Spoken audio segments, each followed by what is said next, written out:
정식으로 인사 나누고 수고하겠습니다. 안녕하세요. 예, 반갑습니다.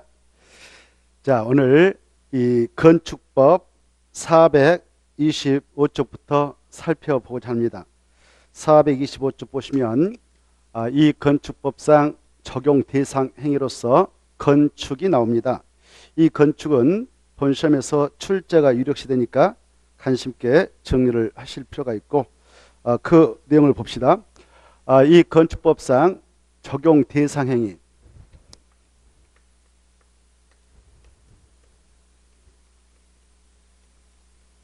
건축법상 적용 대상 행위로서 건축이 나오는데요. 이 건축은 시험에 나올 겁니다.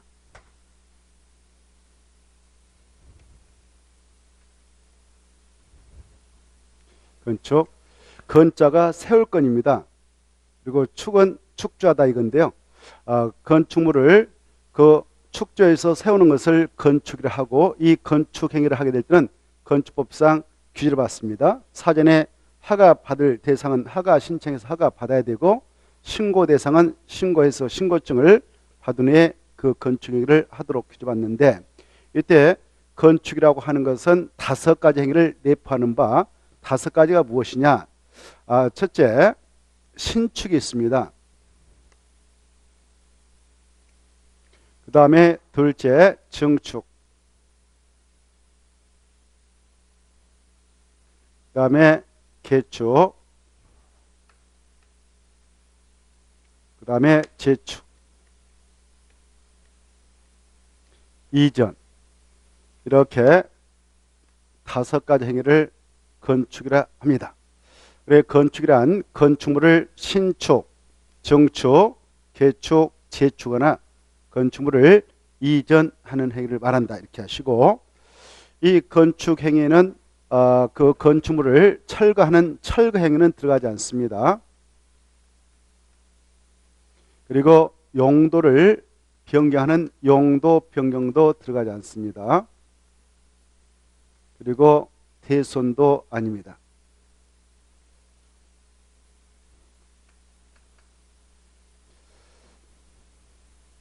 자, 그 다음에 이제 이 건축이라고 하는 것은 신축, 증축, 개축, 재축, 이전이지, 이축하면 또 틀립니다. 이축은 건축행위에 들어가지 않습니다. 이런 것들을 주의하시면 되겠습니다.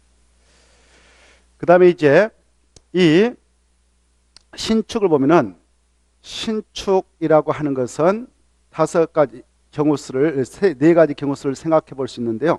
4가지 경우수를 생각해 볼 수 있습니다. 이 건축물이 없는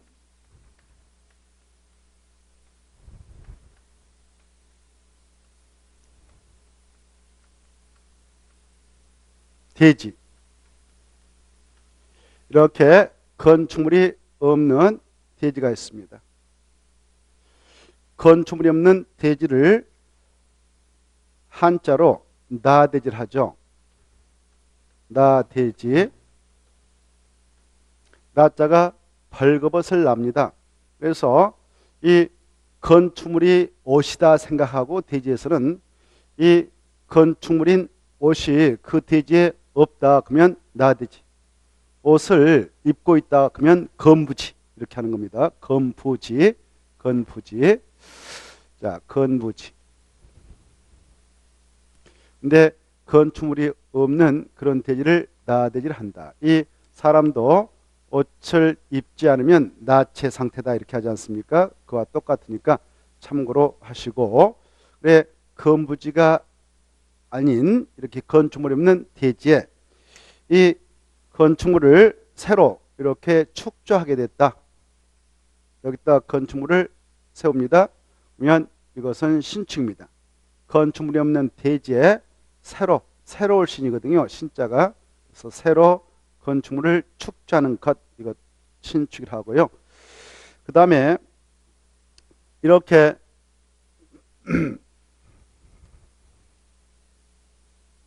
기존에 건축물이 있었는데, 기존에 건축물이 이렇게 있었는데,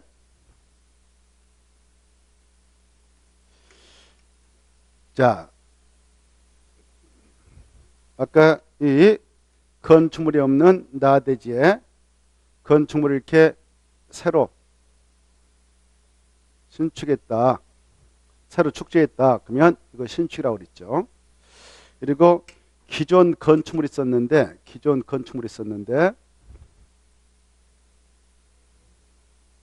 예? 기존 건축물이 있었는데 이걸 철거했습니다.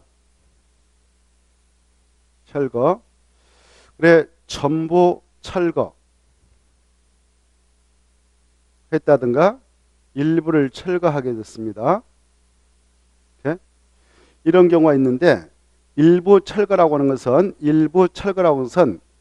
이 기존 건축물에 있는 내력벽, 기둥, 포, 지붕틀 중 3개 이상을 철거하는 것을 일부 철거를 하고요. 전부 철거는 말 그대로 전부 없애버리는 것이죠.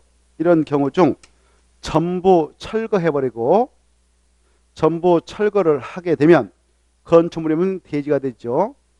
그런 상태에서 이 종전 규모보다 더 크게 이렇게 종전 규모보다 더 크게 축조를 했다. 그럴 때 더 크게 됐다. 그러면 신축이랍니다. 기존 건축물보다 더 크게 되면 신축이라 하고, 만약 이 기존 건축물을 전부 철거했거나 아니면 일부를 철거를 했다. 그러한 상태에서 종전과 같은 범위 내에서 이렇게 다시 축조했다. 종전 규모를 초과하지 않고 다시 축조했다. 이렇게 이랬을 때는 뭐라고 하느냐? 바로 종전 규모의 범위 내에서 다시 하게 되면 그때는 바로 개축이라 합니다. 그렇죠? 자, 그래 종전 규모와 같은 규모로 했다든가 더 적게 했다. 이렇게 했다. 그러면 그건 바로 개축이라 하고, 종전 규모보다 더 크게 축조했다. 그러면 바로 신축을 한다. 이렇게 구분하시기 바랍니다. 이때 철거라고 하는 것은 이 기존 건축물이 있었는데 그걸 이 사람이 말이죠. 사람이 그 인위적으로 계획적으로 그 건물을 이렇게 없애는 걸 말합니다. 인위적으로 계획적으로. 그래서 이 철거를 하게 될 때는 그 건축물의 소유자가 관할 이 건축물을 소유하고 있었던 특별자치시장, 특별자치도의사, 시장, 군수, 관할, 자치구청장에게 철거 신고를 해야 합니다. 법적으로. 철거를 하게 될 때는 미리 사전 신고를 하는데, 사전 신고, 철거를 하기 전까지 미리 신고를 하도록 되어 있다. 오늘 철거를 예정하게 되면 그 이전 3일 전에 미리 신고를 하도록 하고 있습니다. 3일 전에 신고를 하도록 되어 있다. 이렇게 알아주십시오. 그러면 건축물 대장을 정리해서 바로 들어갑니다. 자, 그 다음에 이제 이것도 신축이 되는데요. 기존 건축물이 있었다. 기존 건축물이 있었는데 이렇게 이게 연면적 기존 건축물의 연면적 합계가 100제곱미터 있다 합시다. 그랬던 이 기존 건축물이 바로 천재 지변이 발생하여 가지고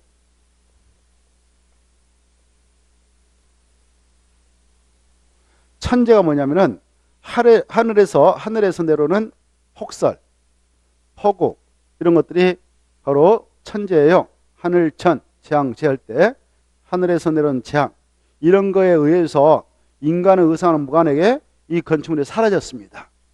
그런 경우 지변이 뭐냐? 땅지자, 땅 위에서 일어난 별난. 그런데 진이 발생해서 건물이 붕괴돼서 사라졌다. 또 해일이 닥쳐서 사라졌다가 이 건축물이 이러한 경우를 천재지변에 의해서 바로 이 건물이 사라지게 될 때 그걸 멸시라 해요. 멸시. 철거하고 다르죠. 네, 철거하고 다릅니다. 멸시라고 그래요.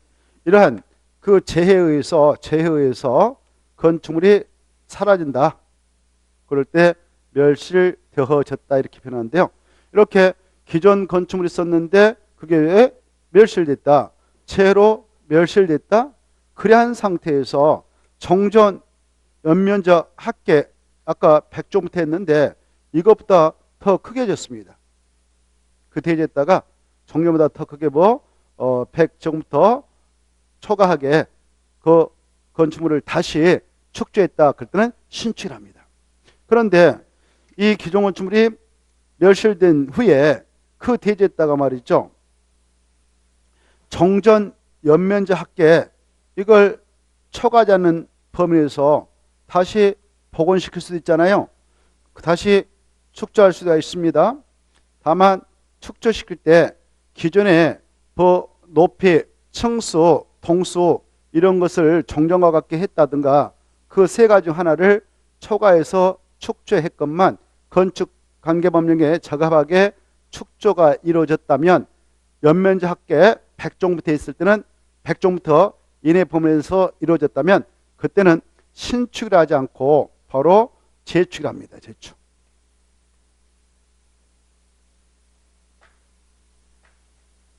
자, 그때는 재축이라 한다.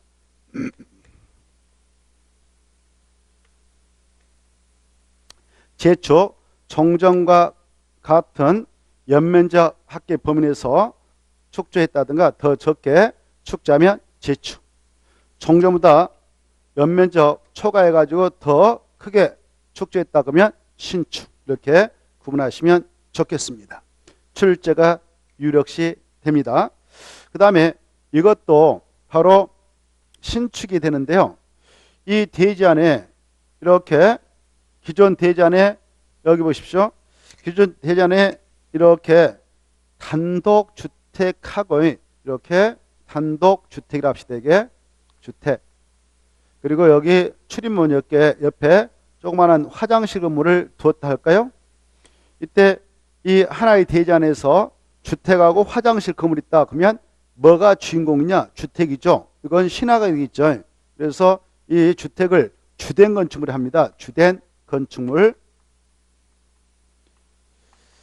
그리고 이것을 부속 건축물 이렇게 표현하는데요. 부속 건축물이라고 하는 것은 바로 하나의 대지 안에서 같은 대지 안에서 이 주된 건축물과 분리되어 있으면 떨어졌다 이 말이죠. 분리된 부속용대 건축물로서 주된 건축물로 이용 또는 관리에 필요한 건축물을 부속 건축물이라 하는데 이러한 상태에 있었는데요. 이 주된 건축물을 바로 주된 건축물만 이렇게 없앴다 합시다. 이렇게 없앴다 그러면 사실상 이 대지는 부속 건축물이 있지만 이건 의미 없는 존재로 법적 간주가 이루어집니다. 그래서 사실상 건축물이 없는 대지로 간주를 해버리는 겁니다. 이걸 사람으로 빗대고 궁궐로 생각합시다. 이 대지를 궁궐 안에 아까 주된 건축물을 왕이라 하고 부속 건축물을 신하라 합시다. 왕이 사라졌다면 그의 그 종속적 역할을 했던 신하는 물리적으로 있다 하더라도 의미 없는 존재가 되는 것입니다. 그래서 이 친구는 의미 없다 보아 바로 이건 이 궁궐에는 아무도 없다. 왕도 신하도 없다. 이렇게 생각하시고 그러한 상태에서 이 부속 건축물만 있는 대지에서 이렇게 주된 건축물을 축조하게 되었다. 이것은 신축이라 하자 이렇게 하고 있어요. 신축. 다시 한번 부속 건축물만 있는 대지에 주된 건축물을 축조했다. 이렇게 새로 축조했다. 그럴 때는 뭔가 신축이다. 이게 아주 중요하니까 이걸 특히 또 관심 있게 정리해 두셔야 됩니다. 부속 건축물만 있는 대지에 주된 건축물을 축조하는 것도 신축이라 한다. 여기까지. 그래 신축의 경우수는 4가지가 있죠. 건축물이 없는 그런 대지에 새로 건축물을 축조하는 것 하나. 둘째, 기존 건축물이 있었는데 그걸 전부 철거하고 그 대지의 정전보다 더 규모를 초과해서 축조했다. 그럴 때도 신축. 정정 규모의 범위에서 다시 축조하면 개축. 그리고 기존 건축물을 썼는데 그 기존 건축물이 천재지변 그 밖의 재해로 멸실된 그 대지에서 정전에 연면적합계를 초과해서 다시 축자면 신축. 정전의 연면적합계 범위 내에서 바로 그 동수, 총수, 높이 이 세 가지 모두 다 정전과 같거나 더 적게 축조가 이루어졌거나 아니면 그 세 가지 중 하나가 정전에 비해서 초과하여 축조가 이루어졌다 하더라도 건축 법령에 맞게 축조가 된 상태라면 재축을 한다. 그리고 부속 건축물만 있는 대지에서 주된 건축물을 축조하는 것도 신축에 해당한다. 여기까지를 잘 비교하시고 그래 이 개축과 재축도 잘 비교해서 알아두셔야 되는데 이 개축이라고 하는 것은 일단 철거가 있어야 됩니다. 철거가 나온다 그러면 일단 개축을 생각하시고 정정 규모를 초과했다 그러면 신축, 정정 규모를 포함해서 다시 축소했다면 개축. 그래 기약할 때 개자 따고 철자 따서 개철이다 이렇게. 그래 개철이다. 이 한겨울에 어느 시골 마을에 그 개들이 그 사육되고 있다. 그러면 동네 개들이 바로 겨울에 한방눈이 오면 바로 논에 나와서 함께 놀지 않습니까? 그때 그런 경우를 개철이 하죠. 개철. 그래서 개철이다 이렇게 좀 기억하시고 그 다음에 보세요. 이 재축은 자, 이 재해로 멸실 이 말 나왔잖아요. 재해로 멸실하면 일단 재축이 떠올라야 돼요. 재해로 멸실하면 바로 재축. 다만 정전에 연면적합계를 초과해서 축자 및 신축 이렇게 좀 비교하시고 이 경우요. 이 멸실이 있게 되었다. 그러면 이 건축물 사라졌으니까 건축물 대장을 정리해야 될 겁니다. 관청에서. 그렇지 않겠습니까? 관청에서 이 건축물에 대한 건축물 대장이 있는데요. 건축물 대장을 정리해서 들어갈 수 있도록 이 건축물 소유자는 멸실이 되면 멸실 신고를 해야 됩니다. 이때 멸실 신고는 멸실이 된 후에 신고하겠죠. 그래서 멸실 사후 신고를 하게 되는데 며칠 이내에 해야 되냐? 오늘 멸실이 이루어졌다면 그날부터 30일 이내에 해야 한다. 이렇게 알아주십시오. 30일 이내. 자, 여기까지 세 가지 의미를 살펴봤습니다. 신축, 개축, 재축을 살펴보았고 이제 이 증축을 볼까요? 증축은 간단한 듯 하지만 이것도 정확하게 이해를 해야 문제 나면 풀 수가 있겠습니다. 자, 이 증축은 바로 네 가지 행위에 해당하면 증축합니다. 일단 그 늘리는 것을 증축하는데요. 늘릴증이거든요. 증자가. 그래서 늘려서 축자하는 건데 이때 어떠한 것을 늘리게 되었을 때 그걸 증축하냐? 증축은 이렇습니다.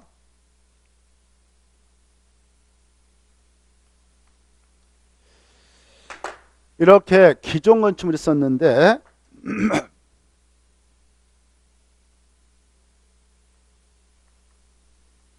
이렇게 기존 건축물이 있었는데 이렇게 수평적으로 늘리던 수직적으로 늘리는 게 증축이 되겠습니다. 이렇게 이때 이 기존의 건축 면적을 이렇게 늘린다든가 건축을 늘린다든가 아니면 층수가 더 들어감으로써 연면적을 또 늘린다든가 건축 면적을 늘린다든가 연면적을 늘린다든가 아니면 자 이렇게 층수를 늘리거나 높이를 늘린다.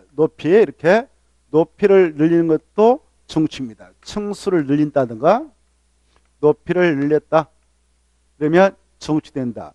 이 네 가지를 꼭 기하셔야 돼요. 기존 건축물이 있었는데 기존 건축물의 건축 면적을 늘리는 것, 연면적을 늘리는 것, 그 다음에 층수를 늘리는 것, 높이를 늘리는 것. 이 네 가지를 꼭 기하면 좋겠고 기존에 건축물을 있는데 그 건축물의 기둥을 늘렸다. 이건 증축 아닙니다. 볼을 늘렸다. 증축 아닙니다. 지붕틀을 늘렸다. 이거 절대 아니니까 주의하시고 네 가지 이렇게 기억을 하셔야 됩니다. 그 그 다음에 이제 이전을 보죠. 이전이라고 하는 것은 이자가 옮길입니다. 한자로 전이 굴을 전이거든요. 그래서 굴리고 옮겨서 세우는 걸 이전을 하겠는데 기존 것을 이때 이전이 되기 위한 조건이 있어요. 자, 이렇게 기존 건축물이 있는데 기존 건축물이 있는데 이 기존 건축물을 옮길 때 이렇게 옮길 때 기존 건축물이 있었던 같은 대지에서 옮겨야 돼요. 같은 대지에서 안에서 옮겨야 됩니다. 이렇게 안에서 옮겨야 된다. 그래 기존 건축물이 있었는데 이걸 이쪽 같은 대지에서 한 5m 옮겼다든가 이렇게 그랬을 때 이걸 이전합니다. 이렇게 이걸 옮길 때요. 이렇게 보세요. 다른 대지로 옮길 수도 있잖아요. 여기 다른 대지가 있다. 다른 대지가 이와 같이 있는데 이걸 이쪽으로 옮겼다. 그래 여기 이 대지에 기존 건축물이 이렇게 있었다 합시다. 여기는 건축물이 없는 나대지고요. 여기는 건부지에 있어요. 그랬을 때 이걸 다른 데로 옮겼다. 그러면 이건 뭐라고 하느냐? 이전이 아니고 이것은 신축이 된다. 이렇게 해요. 그리고 이걸 이쪽으로 건축물 있는 건부지 쪽으로 옮겼다. 이것은 증축이 됩니다. 증축. 이렇게 건축 면적의 증가가 있잖아요. 그래서 증축이 되고요. 이전이 되기 위해서는 바로 같은 데에서 옮겨야 된다. 이것만 이전이라 합니다. 이거 같은 데서. 근데 이것도 주의할 게 같은 대지에서 옮길 때요. 이 기존 건축물에 주요 구조부가 있게 되는데 주요 구조부를 해체하지 않고 옮겨야 된다. 이게 중요해요. 해체하지 아니하고 같은 대지에서 위치만 옮겨야만이 이전이라 합니다. 두 가지를 꼭 충족시켜야 됩니다. 해체하지 않고 옮기되 같은 대지에서 바로 다른 지로 옮기게 되면 그걸 이전이라 한다. 여기까지. 자, 여기에서 또 하나 우리가 정리할 게 있습니다. 여기 보시면 이제 금방 주요 구조부를 말씀드렸는데요. 이거 주요 구조부 지난주에 공부했어요. 주요 구조부라고 하는 것은 건축물을 구성하고 있는 부분 중 무엇을 주요 구조부라 합니까? 주요 구조부 뭐라고 할까요? 했을까 안 했을까 한번. 그렇죠. 지난주에 말씀을 드렸지 않습니까? 그 내용을 우리가 저 410페이지에서 공부한 바 있습니다. 410페이지. 그래 410페이지에서 보았는데 다시 한번 복습차 새겨 두실 필요가 있고 출제가 되겠다 생각하면서 주요 구조부는 약자로 좀 기하라고 했죠. 내기, 바보, 지주 이렇게. 그래 내력벽, 기둥, 바닥, 보, 지붕틀, 주계단을 주요 구조부를 한다. 이러한 것들을 해체하지 않냐고 같은 대지 안에서 다른 지로 위치만 옮기는 것을 이전이라 한다. 여기까지 정리해 두시면 되겠습니다. 자, 그 다음에 이 건축물 이렇게 건축을 해 가지고요. 건축해서 이거 사용하다가 바로 크게 고치는 행위를 할 수 있지 않겠습니까? 건축물을 건축해서 사용하게 될 때 크게 고치는 행위를 할 수가 있는데 이걸 대손이라 합니다. 대손.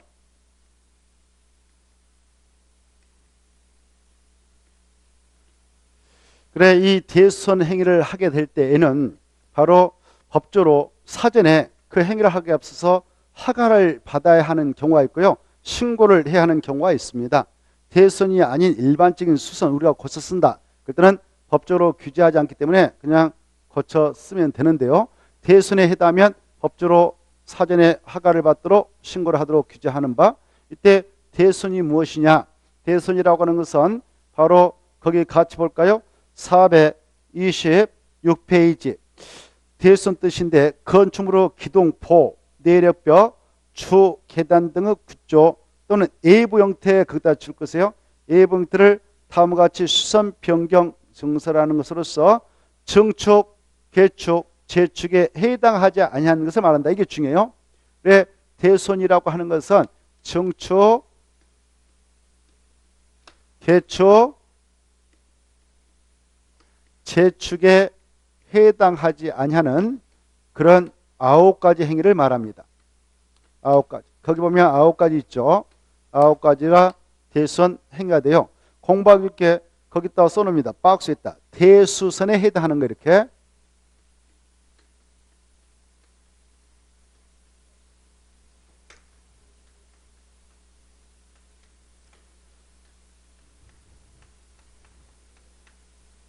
그래, 대수, 이거 시험에 잘 나오는데 대손에 해당한 것으로서는 9가지에 있다. 9가지를 좀 쭉 여러분은 시간 많을 때 자주 좀 봐두시기 바랍니다. 9가지. 9가지가 무엇이냐? 첫째, 이 내력벽. 그냥 벽이 아니라 내력벽입니다. 내력벽을 기존에 내력벽이 있는데 이 건축물에 힘을 받고 있는 그런 벽. 건물이 무너지지 않도록 힘을 받고 있는 벽. 철근 넣고 레미크로 벽을 쳐놓은 게 있거든요. 그런 것들은 건물이 무너지지 않도록 힘을 받고 있는데요. 이걸 내력벽을 하는 바. 내력벽 할 때 여기 보세요. 내력벽 할 때 이 앞에는 1이라는 수치가 숨어 있고 1제곱미터다 이렇게 생각해요. 1제곱미터 이상 1제곱미터가 됐다. 1제곱미터라는 것은 이렇게 내력벽이 있다. 그러면 이렇게 내력벽이 있다면 이 길이가 1m, 이 길이가 1m. 그러면 이게 1제곱미터가 되지 않겠습니까? 이렇게. 그렇죠? 이걸 1제곱미터라는데 이 앞에는 1제곱미터가 됐든 2제곱미터가 됐든 1이라는 숫자가 일단 포함됩니다. 그래서 1제곱미터 이상의 내력벽을 없던 내력벽을 만들어서 넣는다. 이걸 증설이라고 그래요. 그럴 때도 대손이고 있었던 벽을 내력벽을 바로 없앤다. 그걸 해체합니다. 그럴 때는 대손이 된다. 이렇게 하십시오. 내력벽을 증설 해체할 때 대손이고 더 나가서 여기 보시죠. 여기 보세요. 더 나가서 기존의 내력벽이 이렇게 있었는데 이것을 바로 1제곱미터만 수선하거나 변경하면 그냥 수선 변경이죠. 대손이 아니에요. 이 수선과 변경을 하게 될 때는 최소한도 내력벽의 벽면적을 얼마 이상 수선 변경할 때 대손이 되는가? 3제곱미터. 이게 중요해요. 그래서 3제곱미터 이상 수선 변경할 때 바로 대손이 된다. 2제곱미터라든가 30제곱미터 이상. 죄송합니다. 3제곱미터가 아니라 30제곱미터 이상. 30제곱미터 이상 바로 수선하거나 30제곱미터 이상 수선하거나 또는 변경한다. 그럴 때 대손이 됩니다. 이때 내력벽의 벽면적입니다. 내력벽의 벽면적을 30제곱미터 이상. 그래서 10제곱미터, 20제곱미터 수선 변경할 때는 대손이 아니다. 이렇게 좀 알아두시기 바랍니다. 그 다음에 이 기둥이라든가 기둥, 보라든가 지붕틀 있잖아요. 이것들 여기는 여기 보십시오. 여기 기자 앞에 보자 앞에 지자 앞에는 일이 숨어 있어. 한글 앞에. 그래서 기둥 한 개 이렇게 보 한 개 지붕틀 한 개 이 것들을 정설하거나 해체 정설하거나 해체 정설하거나 해체 그러면 무조건 대손되고요. 근데 이쪽으로 수선하고 변경할 때 수선하고 변경 수선 변경할 때는 최소한도 몇 개 이상 건드려야 하든가 3개 이상이다. 2개, 1개는 대손이 아니다. 이렇게 이해하시면 되겠네요.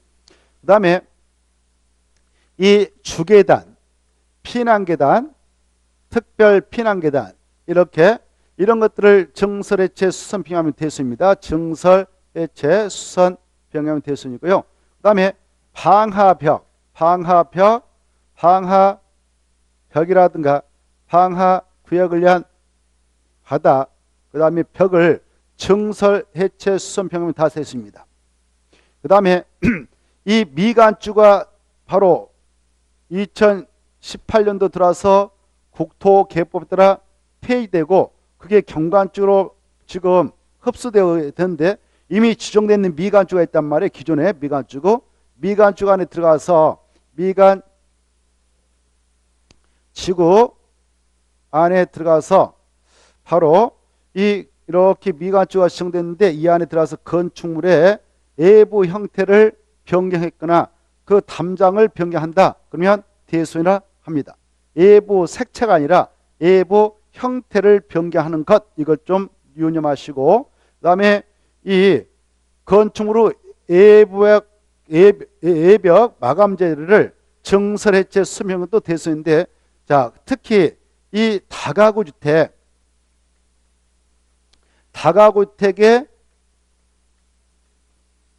가구간, 그 다음에 다세대 주택의 세대간, 이 것들을 바로 이것들의 경계벽을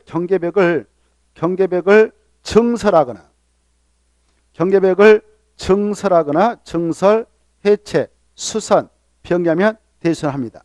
이때 이 다가구택하고 다세대 주택만 대손을 법에서 허용하고 있죠. 다중주택이라든가 아파트라든가 연립택 이런 것들은 바로 대손을 인정하지 않습니다. 경계벽을 가지고 대손은 하지 못합니다. 그래 이 다가구택의 가구간, 다세대 세대간 경계벽을 증설, 해체, 수선, 변경할 때는 대손화한다. 이 경계벽 가지고 대손을 하게 될 때는 무슨 주택만 허용하는가? 다가구택하고 다세대 주택만 허용하지 아파트, 연립택 이런 것은 아니 된다. 경계벽 가지고 바로 대손한 것 안 된다. 이걸 꼭 알아주셔야 돼요. 이 두 가지 주택 명심하셔야 됩니다. 그래 이 대손에서 나오는 주택은 5자인 주택이 나온다. 이렇게 하셔야 돼요. 5자인 주택이 나온다. 다가구 주택하고 다세대주택이다. 이걸 꼭 기억하십시오.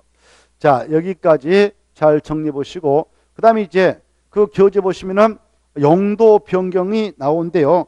이 용도 변경을 관련해서 바로 427페이지 보면 건축물의 용도의 뜻이 나옵니다. 그것 그대로 읽어두셔야 돼요.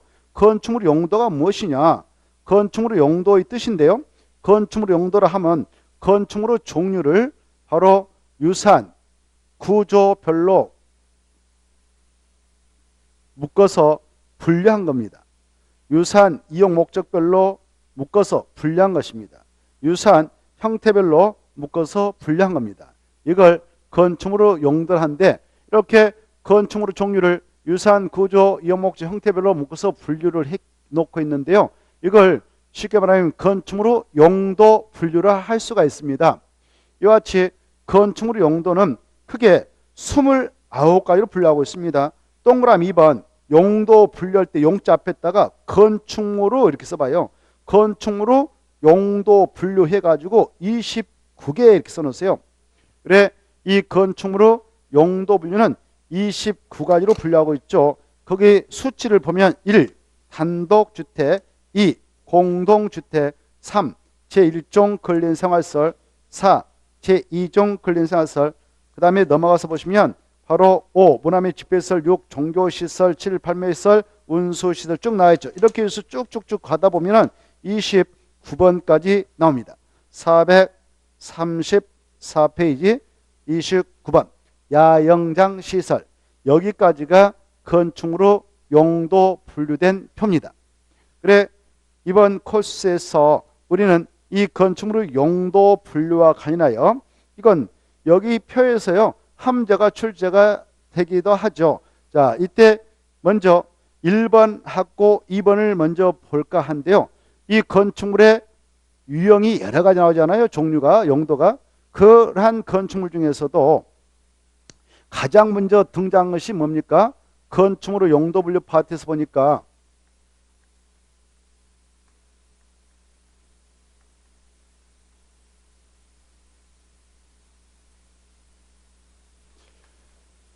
용도 분류를 보니까 바로 이 건축물 용도가 29개 있습니다마는 모든 국민에게 관심의 대상이 될 수밖에 없는 건축물이 주택인 건축물입니다. 그래서 가장 먼저 주택이 나오죠. 주택. 이 주택에 살고 있는 우리 국민들, 그 다음에 어떠한 건축물이 모든 국민에게 관심의 대상이 될 수밖에 없느냐? 바로 우리가 일상생활하면서 이용하고 있는 시설 있지 않겠습니까? 그게 두 번째겠죠. 그래서 두 번째는 그런 생활시설이 나옵니다.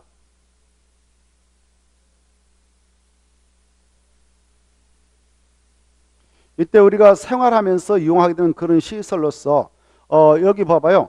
가까이에서 우리가 이용을 하고 가까울 건자, 그리고 이웃에 있는 시설, 이울린 이걸 근린 생활시설합니다.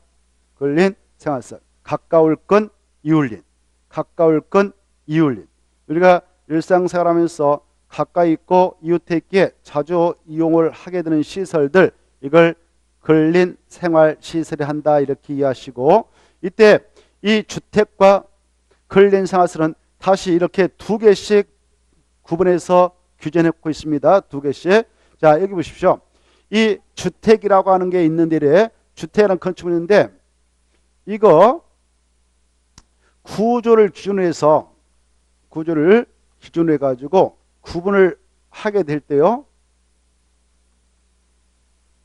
구분하게 될 때, 이 주택인 하나의 건축물이 있는데, 이거 이렇게 구분이 되어 있다. 근데 여러 가구가 가서 살고 있는 집인 하긴 한데, 법적으로 이 주택의 소유권이 하나만 인정된다, 아니면 두 개 이상 인정된다, 이랬을 때 하나만 인정되는 단독 소유권만 인정되면 그걸 단독주택이라고 합니다.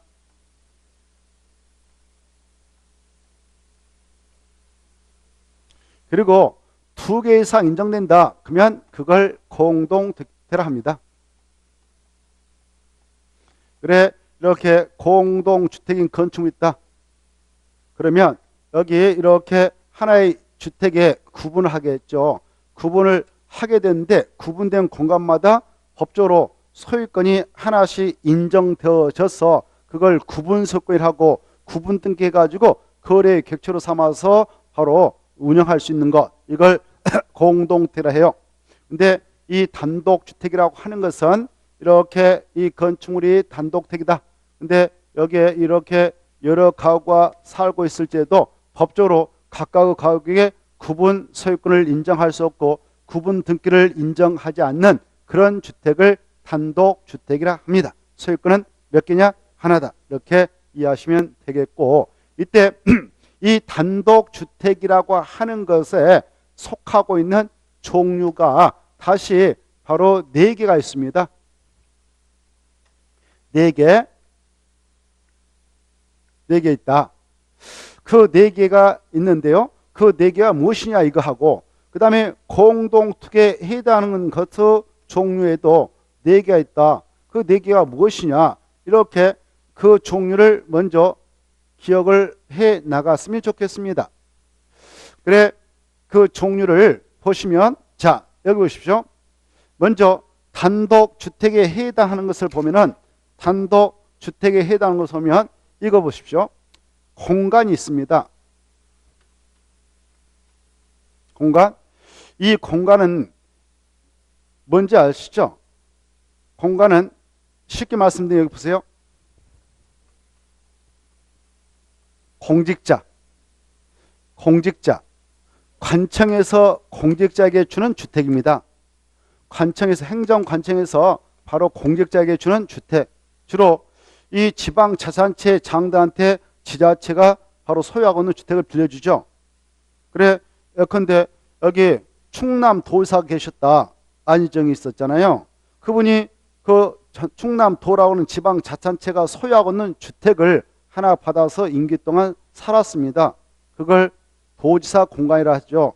그래, 또 국무총리 이낙연한테 지금 국가에서 소유하고 있는 주택 하나 빌려줬습니다. 와서 공직 수행 기간 동안 사용하라고. 그거 국가에서 준 총리 공간 아니겠습니까? 이런 것은 국가에서 소유권을 하나 가지고 있습니다. 아까 도의사공간은 지방자치단체에서 소유권 하나 가지고 있습니다. 그건 우리 국민에게는 공급되지 않고 공직자에게 주는 단독택을 하는 것입니다. 그래, 이런 공간도 있고, 그 다음에 이제 바로 이 다가구 주택도 있고,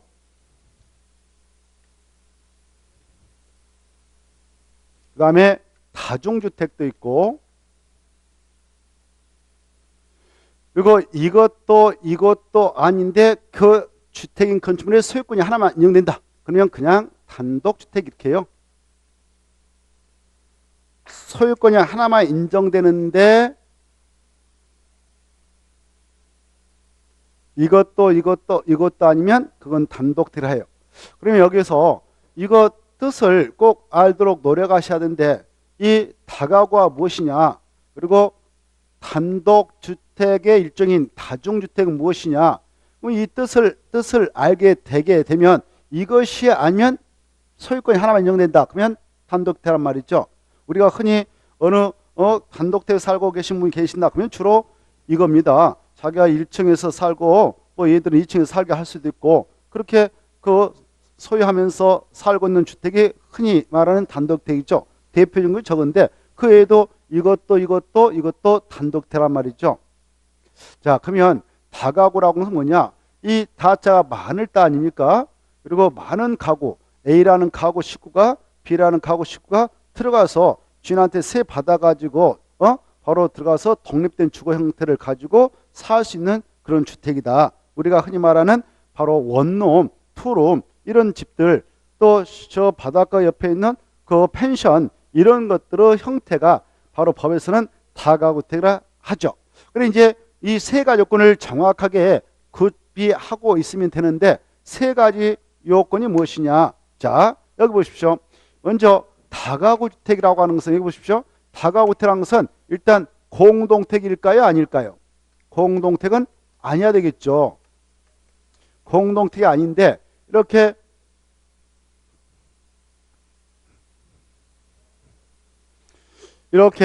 보세요. 이렇게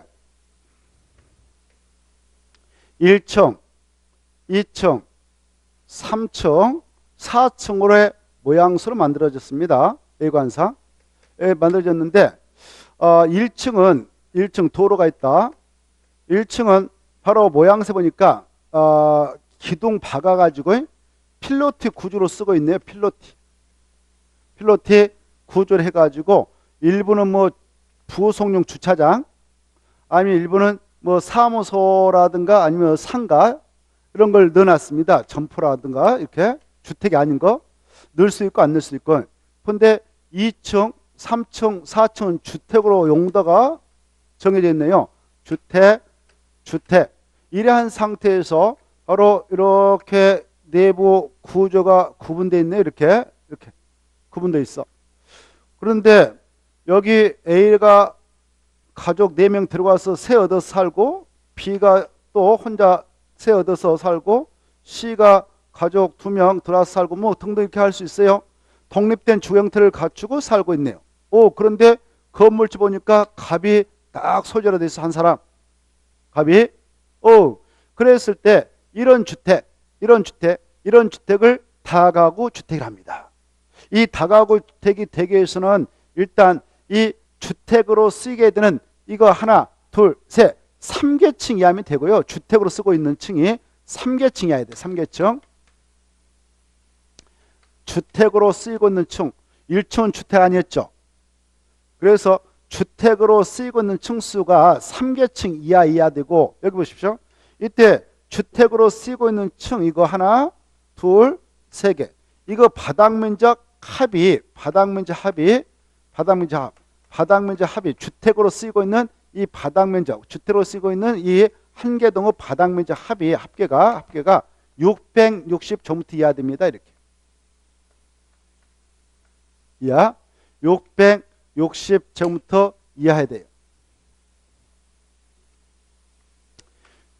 자, 이렇게. 그 다음에 자, 이게 이제 중요한 건데 여기 보십시오. 이 가구를 쪼갰는데 이렇게 구분했는데 이 가구 수가 이걸 세대로 합시다. A세대가 와서 B세대가 살 수 있는 세대 수가 말이죠. 세대 수가 바로 19세대 이하로 쪼개져 있어야 돼요. 20개로 쪼개놨다. 이건 다가구가 될 수 없어요. 몇 세대 이하가 와서 살도록 쪼개져 있어야 되냐? 19세대 이하. 이 숫자가 중요해요. 그래서 이 네 세가 조건을 모두 갖추고 있는 주택을 무엇이라냐? 그러면 이걸 다가구 주택을 한다. 이렇게. 자, 이게 다가구 주택이고요. 그 다음에 이제 이 다중주택이라고 하는 것은 이 다자가 많을따죠. 많을따. 중자는 무리중이죠. 그래서 많은 무리들, 학생이라든가 직장인들이 많이 들어와서 살고 있는 유형의 주택입니다. 주로 이것은 하숙집을 생각하면 되겠네요. 하숙집. 그래, 이 집 보니까 1층은 바로 주인이 살고 있어요. 주인이 바로 안방, 여기 식탁 마련해가지고 식당. 그리고 2층 주택. 이렇게 이것도 주택을 합시다. 주택 이렇게 만든다든가 아니면 1층은 바로 피로티 구조를 해가지고 피로티 구조로 넣을 수 있어요. 주차장. 그래, 주택 안 넣고 피로티 구조로 넣는다든가 아니면 주택을 넣었어. 그래, 이것은 주택을 만약 안방 진양을 넣어놨다. 여기 식당 해가지고 여기 세를 받았습니다. 근데 이 세입자들 보니까 학생 주로 직장인들이에요. 그리고 방만 이렇게 빌려줍니다.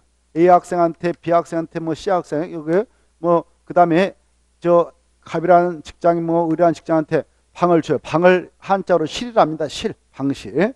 이렇게 해서 만든 주택인데 각각의 방에는요 학생이라든가 직장인이 생활할 때 방 바로 거기다 싱크대를 넣어주면 절대 안 돼요. 그러면 다중이 되지 못합니다. 싱크대에 취사슬을 넣어주지 아니하고 각 방에 욕실 정도 넣어줘도 돼요. 욕실.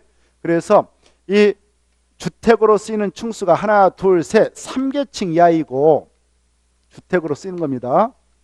그리고 주택으로 쓰이게 되는 한개동 바닥면적가 330제곱미터 이하 됩니다.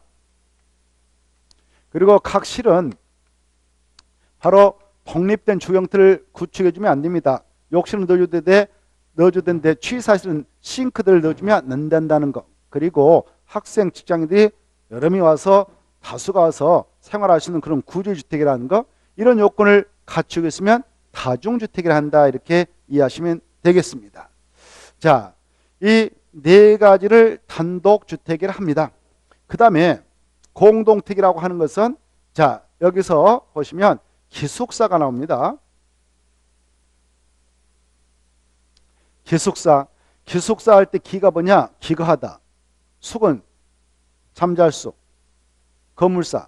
그래, 이 기숙사라고 하는 것은 잠을 기거하면서 잠만 자는 건물입니다. 기거하면서 잠만 자는 건물이기 때문에 각 방에는 취사실을 넣어주면 안 돼요. 공동 취사가 하나 하도록 해야 되겠죠. 공동 취사. 식당 하나 만들어가지고. 그래서 이것은 바로 학교 내 학생, 공장 내 종업원을 수용해서 잠을 자도록 하는 건물이다. 이 정도만 이해하시면 되겠고, 학생 복지주택도 여기에 해당합니다. 학생 복지 주택도 기숙사의 유형에 포함이 되죠. 자, 이런 기숙사는 시험에서 바로 뜻은 물어보지 않아요. 그냥 기숙사는 공동택 일종이다 이렇게 하시고, 공동주택의 꽃은 아파트가 되겠습니다. 아파트. 자, 이 아파트 뜻이 아주 중요한데요. 아파트는 여기 보십시오. 이렇게 주택으로 쓰이고 있는 층수가 여기 봐봐요. 여기에 도로가 있다. 이게 도로 옆에 있는 건물이 있는데 주택이네요. 1층은 이거 보니까 기둥 박아가지고 부속용 주차장으로 사용하고 있다고 가정합시다. 1층. 2층은 주택, 3층 주택, 4층 주택, 5층 주택입니다. 이렇게. 주택. 이랬을 때 1층은 주택으로 쓰고 있다, 안 쓰고 있다? 안 쓰고 있다. 그러면 주택으로 쓰고 있는 층수 세보니까 1개, 2층부터 3층 2개, 4층 3개, 5층 4개 이렇게 해서 4개층밖에 안 된다. 그러면 이거 아파트를 할 수 있을까요? 안 될까요? 아파트? 그렇습니다. 아파트가 될 수가 없고 아파트가 되기 위해서는 바로 주택으로 쓰고 있는 층이 최소 5개층은 돼야 된다. 5개층. 그래 주택에서 5개층 이상인 그런 공동택을 아파트를 합니다. 아파트. 자, 다른 조건은 묻지 않습니다. 그래서 이 예관상 5층짜리 건물이라도 아파트가 되는 건 절대 아닙니다. 예관상 1층, 2층, 3층, 4층, 5층으로 끝났다. 이런 건 아파트가 꼭 되느냐? 아닙니다. 주택으로 쓰고 있는 층이 2개밖에 안 된다고 하면 절대 아파트가 될 수 없는 것이죠. 그래 4개밖에 안 된다. 그래도 아파트가 될 수 없죠. 그래서 아파트가 되기 위해서는 다른 조건을 묻지 않는다.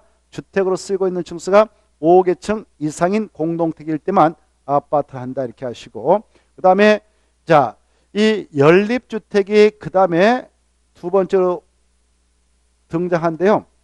이 연립주택과 다세대 주택 이게 바로 공동택 유형이죠. 이때 여기서 유념할 것은 이 다세대하고 다가구하고 다중은 어디에 각각 속하고 있는 주택들이냐? 다중, 다가구는 단독주택, 다세대는 공동주택 이렇게 좀 구분하시고 자, 이때 연립주택하고 다세대는 양자가 차이점과 공통점을 아울러 가지고 있는데요. 이렇게 주택이 있다. 이 주택 건축이 있는데 1층을 피로티 구조로 해서 주차장을 넣어버렸습니다. 부속용 주차장. 1층은 주택을 집어들지 않았습니다. 2층 주택, 3층 주택, 4층 주택, 5층 주택 이렇게 주택으로 되는데 이때 주택으로 쓰는 층수가 4개층 이하야 됩니다. 둘 다. 5개층 이상부터가 아파트니까 4개층 이하야 될 거. 이건 공통점이 되겠네요. 주택으로 쓰는 층수가 4개층 이하이되 이 주택으로 쓰게 되는 이 한 개 동의 바닥 면적 합이 660제곱미터 초과하면 연립, 이하이면 다세대다라고 구분하셔야 되죠. 연립 초과, 다세대는 이하. 이 수치 660을 꼭 기하시고 초과하면 연립, 이하이면 다세대다 이렇게 알아두십시오. 자, 여기까지가 바로 주택의 뜻이었습니다. 보시다시피 이 건축법상 주택은 크게 두 가지로 구분되죠. 건축법상 주택은 크게 두 가지로 구분되는데 단독하고 공동. 단독은 다시 4가지가 속해 있다. 그리고 공동도 4가지가 있다. 이렇게 하시고 이러한 주택을 건축에서 사용하게 될 때 건축법상 이런 건축물 건축에서 생활하면 건축주가 말이죠. 건축주가 건축 허가 대상 허가 신청해서 허가 받고 신고돼서 신고 마치고 착공 신고하고 그래 착공 신고하고 공사 진행했다. 공사 진행해가지고 공사 진행해서 완료됐다. 완성됐다야. 그랬을 때 이제 그걸 이렇게 완성이 되면 사용을 하게 될 때요. 허가권자한테 다시 사용 승인을 신청해가지고 7인의 검사 들어가지고 합격하면 사용하라고 사용 승인서를 교부해 줍니다. 이렇게. 교부 받고 나서 사용하거나 사용하게 할 수 있는데요. 이게 바로 건축법의 흐름이란 말입니다.